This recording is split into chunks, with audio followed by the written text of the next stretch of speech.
ko na nais na makigulo pa sa inyo. Kaya kung meron sa inyong nakakaalam kung nasaan ang aking anak, sabihin nyo na sa akin.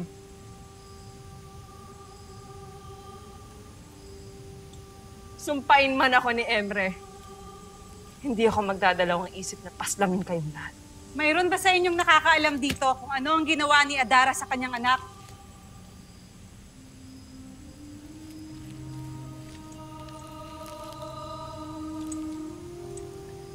Ikinalulungkot ko, Diwata. Ngunit tanging si Adara lamang nakakaalam kung nasaan ang iyong anak.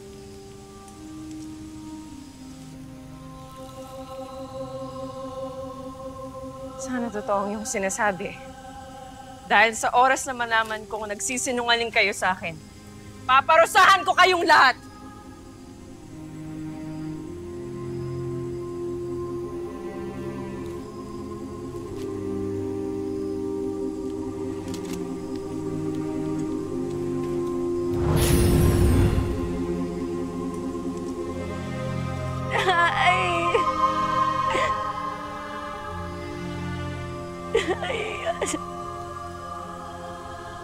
Nay, bumalik ka, please.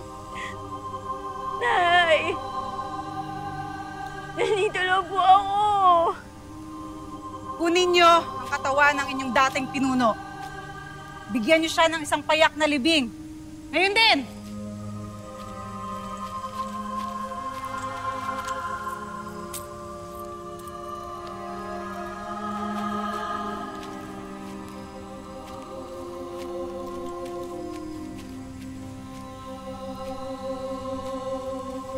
Binabati kita.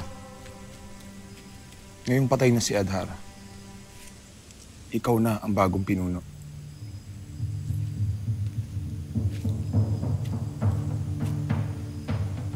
Kung nais niyo akong maging pinuno rito, paninindigan ko kayo. Ngunit kung hindi niyo ibig sa akin, ay malaya rin kayo makakaalis dito sa kuta.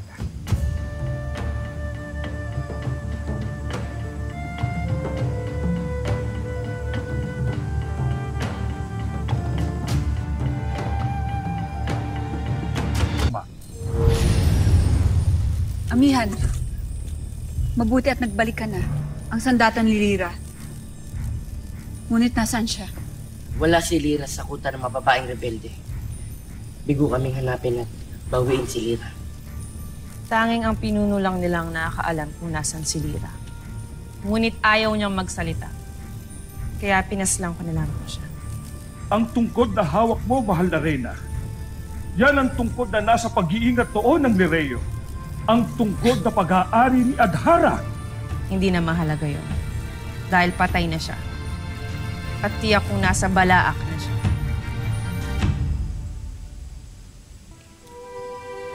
Adhara, nawa ay matahimik ka na sa iyong kinaroroonan.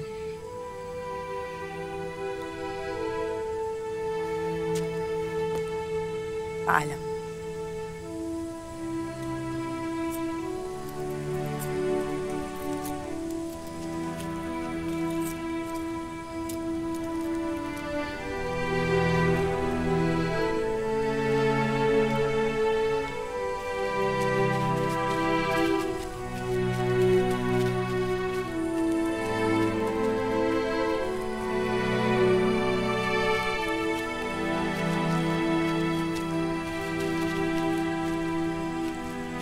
Tiyak ko rin na nagluluksa sila ngayon.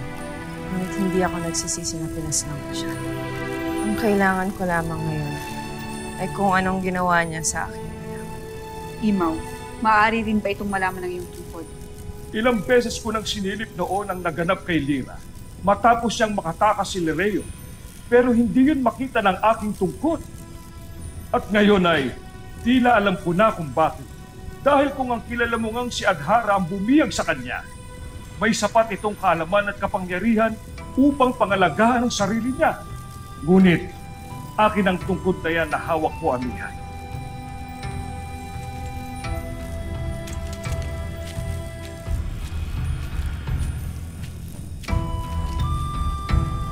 Makapangyarihan ang tungkod na ito.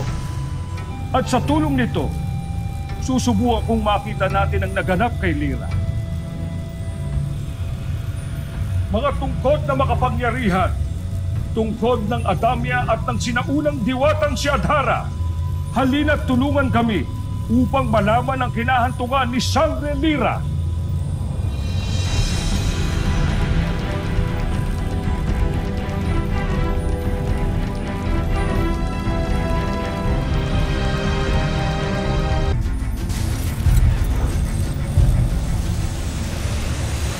Si Lyra. Ngayon alam na natin kung anong naganap kay Lyra noon. Si Adhara, siya rin ang nakalaban noon ng inyong ina. At kagaya ng ginawa niya noon sa kapatid ng inyong ina, ikinulong niya rin si Lyra sa bolang kristal. Sa bolang kristal na magiging tahanan at bilangguan ng inyong anak sa habang panahon kung hindi mo yon makukuha at mababasag upang pakawalan si Lyra. Panginoong Emre, hawak ko na yung bolang kristal kanina, ngunit binitawan ko. Pasneya. Tipis naman niya maglahaw. Tiyak na babalikan ni Amihan ng bolang kristal. Avisala et de Boya Nazar, Amihan. Naway magtagumpay ka.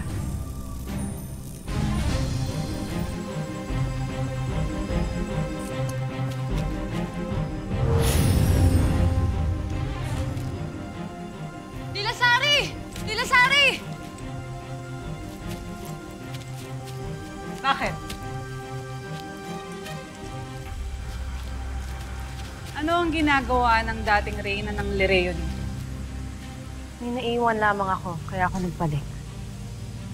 Ang bolang kristal na napigtas sa leeg ni Adhara. Kailangan ko yun.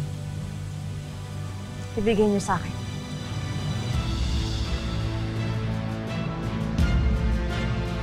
For exclusive videos and updates, log on to www.encantadia.com.ph.